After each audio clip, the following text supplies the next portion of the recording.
अब कोई conspiracy theory इसलिए नहीं है क्योंकि भारत के अंदर से आवाज़ें उठ रही हैं और उनकी अपनी क़यादत कह रही है कि मोदी साहब इलेक्शन को मुलतवी करने के लिए कोई और स्ट्राइक कर सकते हैं, और इंटेलिजेंस जो मालूमात हमारे पास मौजूद थी उसमें भी यही कहा गया। बहरहाल अब चूंकि हर प्लेटफॉर्म पे हजीमत का सामना करना पड़ रहा है भारत को, F-16 पाकिस्तान का गिराने की जो बात की थी वो स्टोरी भी डीबंक हो गई है। फॉरेन पॉलिसी एक बहुत क्रेडिबल जरीदा है और उसके अंदर एक आर्टिकल है जिसमें बताया गया है कि अमेरिका को पाकिस्तान ने दावत दी थी कि आइए हमारे F-16 जो हैं वो गिन लीजिए, अगर भारतीय दावा ठीक है तो वो भी बात सामने खुलकर आ जाएगी। ऐसा नहीं हुआ क्योंकि तमाम F-16 की गिनती पाकिस्तान के पास पूरी थी, जिसके बाद से उनको इंटरनेशनल प्रेशर काफ़ी सामना करना पड़ा है, तो वो भी एक गले की हड्डी बना हुआ है भारत के। बहरहाल आगे बढ़ते हैं, शाह महमूद कुरैशी साहब हमारे साथ मौजूद हैं, वज़ीर ख़ारजा। ये बयान क्यों दिया और एकदम से एक इरताज सा पैदा हो गया सफारती मैदान में? अगर हम बात करें उसी से पूछते हैं। अस्सलाम वालेकुम शाह महमूद कुरैशी साहब, ऑफकोर्स आपने इस खदशे का जिक्र कर दिया है, अब इसको से निमटने की हिकमत अमली भी ऑफकोर्स हुकूमत पाकिस्तान अलर्ट है, पाक फौज अलर्ट है, लेकिन हिकमत अमली क्या होगी सर? देखिए, हम तो पहले दिन से ये कह रहे हैं कि हिंदुस्तान भारत को चाहिए कि पाकिस्तान के साथ बैठकर अपने मसाइल हल करे मुस्तफरी से, क्योंकि दो एटमी कुव्वतें लड़ाई का खतरा मोल नहीं ले सकती और ये खुदकुशी होगी। अब हिंदुस्तान उनकी दाखिली सियासत उनको इजाजत नहीं दे रही तो वो इससे कतराते रहे हैं। फिर वो एक्शंस को सामने रखते हुए मोदी सरकार ने अपनी मकबूलियत बढ़ाने के लिए एक पुलवामा जैसा वाकया रूनुमा किया जिससे पाकिस्तान का कोई ताल्लुक नहीं था, और अब तो वाज़ेह हो गया पाकिस्तान का कोई ताल्लुक नहीं था। जिसने ये खुदकुश हमला किया वो हिंदुस्तानी था, मकबूजा कश्मीर का रहने वाला नौजवान था। तो उससे जो उनके जिसको जवाब बनाकर उन्होंने पाकिस्तान को निशाना बनाने की कोशिश की और जो फिर उन्होंने सारा बयानिया अपना बिल्ड किया उसकी कलाई खुल गई, और उन्होंने कहा कि जी हमने दहशतगर्दों के कैंप उड़ा दिए, उन्होंने कहा कि हमने 350 दहशतगर्द हलाक कर दिए, उन्होंने कहा हमने F-16 तैयारा बाहर गिराया। वो यके बाद दीगर सब उनके दावे झूठ साबित हुए। अब ये है नैरेटिव जिसकी कलाई खुल गई है और बेपनाह सुबकी हुई है, और अब वो चाहती हैं, हमें खदशा है और हमें कुछ इत्तलात भी हैं कि मोदी सरकार इलेक्शन से पहले और गालिबन हमारी जो हमारी इत्तलात हैं कि वो एक टाइम फ्रेम के अंदर वो कोई और पुलवामा नुमा वाकया मकबूजा कश्मीर में रूनुमा करवाकर उसकी बुनियाद पर पाकिस्तान के खिलाफ एक बैनुल-अक़वामी कैंपेन का आगाज करना चाहते हैं।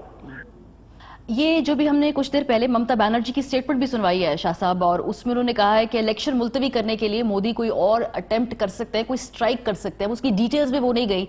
अभी इसको आप बतौर सियासी स्टेटमेंट देख रहे हैं या एक्चुअली आपको लगता है कि ये कोई खदशात की तरफ वो जो इशारा कर रही हैं, जैसे वो हमारी इंटेलिजेंस एजेंसीज की रिपोर्ट से वो मिल रहे हैं? तो फिर आपने बताया गैर मुल्की मंदूबीन को आपने डिप्लोमेटिकली कन्वे किया लोगों को?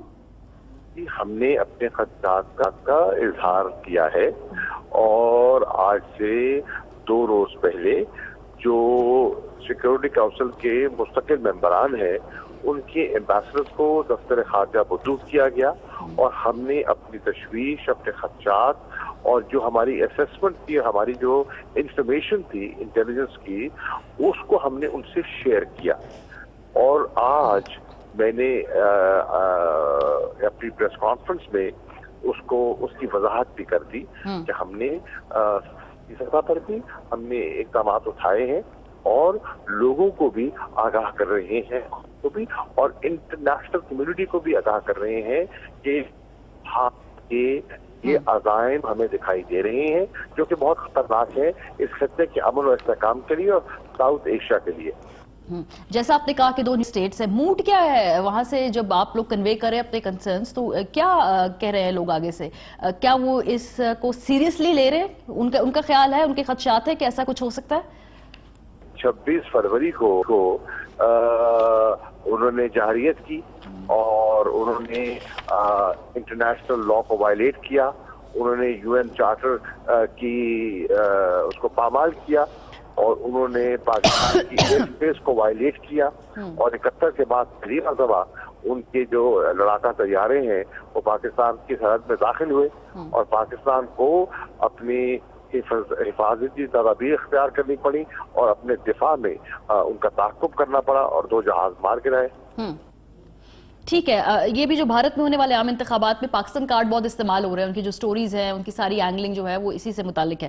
یہ ایسا آپ کو لگتا ہے کہ بہت بڑا فیکٹر ہے پاکستان کے ساتھ جو معاملات ہیں وہ بہت زیادہ اثر انداز ہوگا ان کے الیکشن کے اوپر؟ ان کے جتنے بیانات ہیں، ان کا جتنا بیانیہ ہے، وہ اپنی داخلی سیاست کو مد نظر رکھتے ہوئے وہ بیان کر رہے ہیں۔ پاکستان سے وہ کوئی غرض نہیں ہے وہاں کون جیتا ہے، یہ ہندوستان کے لوگوں کا فیصلہ ہے کہ وہ کس کو ووٹ دیتے ہیں، کس کو حکومت پہ لاتے ہیں، کس کو ہٹاتے ہیں۔ یہ ان کا داخلی معاملہ ہے، اب سے اس کا تعلق نہیں جڑتا۔ جو بھی منتخب حکومت ہوگی پاکستان ان کے ساتھ انگیج کرنے کے لیے تیار ہوگا اور یہ فیصلہ بھارت کے لوگوں کو از خود کرنا ہے۔ آرٹیکل 370 کشمیر سے متعلق جو ہے وہ کورس وہاں پر بڑی اس کی باز گشت ہے، کشمیری جو لوکل قیادت ہے وہ اس کے بارے میں بڑے غصے میں ہے۔ امت شاہ صاحب کا بیان میں نے دیکھا، اس کے علاوہ اس کی جو مین لیڈرشپ کی کہ آرٹیکل 370 کو یا وہ ہٹائیں گے یا تبدیل کریں گے۔ پاکستان کا کیا اس کے اوپر سٹانس ہے؟ میں سمجھتا ہوں یہ بہت خطرناک بات کی ہے انہوں نے ایک ڈسپیوٹڈ ٹیریٹری جو کہ international resolution, security council resolutions بھی آپ کے سامنے ہیں، اس کی جو سٹیٹس کو اگر وہ تبدیل کرنا چاہ رہے ہیں تو اس کا مقبوضہ کشمیر میں بڑا اسٹرانگ ری ایکشن ہوگا اور آپ نے دیکھا کہ ری ایکشن آنا شروع ہو گیا ہے۔ آپ نے محبوبہ مفتی صاحبہ کا بیان دیکھا ہوگا، آپ نے حریت لیڈرشپ کا ری ایکشن دیکھا ہوگا۔ یہ آسانی سے وہ قبول نہیں کریں گے۔ میں سمجھتا ہوں کہ کشمیری پہلے ہی نالا ہے اور اس سرکار نے اپنی حکمت عملی کی وجہ سے ان کو خاصا دور دھکیل دیا ہے اور یہ جو ہے اقدام جو ہے it will be like a last nail on the coffin، اور اس سے بڑی ریزنٹمنٹ جو بڑی تیزی سے بڑھ رہی ہے وہ نئی حدوں کو چھو لے گی۔ اچھا، وہاں پر جو سیاسی جماعتیں ہیں ان کے اوپر بھی پابندیاں ہیں، جماعت اسلامی کی بات کر لیں، JLF کی بات کر لیں، آف کورس یہ ایک بیسک فنڈامنٹل رائٹ کے خلاف ہے وہاں پر جو بسنے والے عوام ہیں اس کا، تو یہ اس کی طرف توجہ مبذول کرائی ہوئی، مطلب اس کو سیریسلی لے رہی ہے بین الاقوامی برادری؟